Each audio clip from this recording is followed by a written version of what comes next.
19 січня, вже ніч, ну ще не ніч, ну майже ніч. Питають багато коментарів, різних мені в лічку написали. Хочу відповісти на декілька коментарів. Дивіться, 7:30 вечора. Клуб Глущанський відкритий. Відкриті двері завжди. Завжди двері відкриті, тому що коли тут нема заходів, тут небайдужі працюють.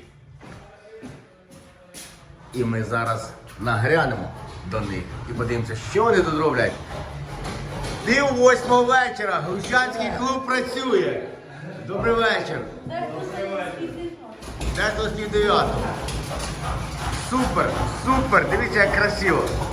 Треба ж зняти ролик, щоб всі бачили, що Глущанський клуб працює. Всі працюють. Коля, привіт.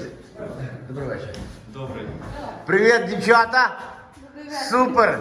Яка гарна стеля. Подивіться, стеля. Стеля. Супер. Ну ще не дороблено. А це буде у нас що?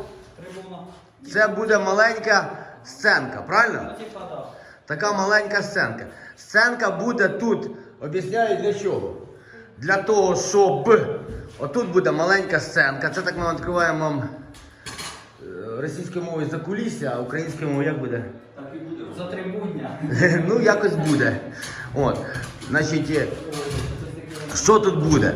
Тут буде маленька, подожди, не пиляй, докажу.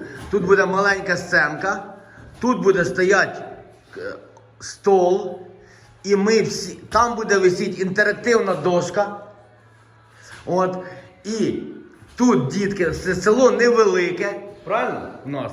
Діток небагато. Наші всі дітки сядуть за цей стол і будуть вивчати щось цікаве про своє село, про нашу Україну, будуть про рідну землю і будуть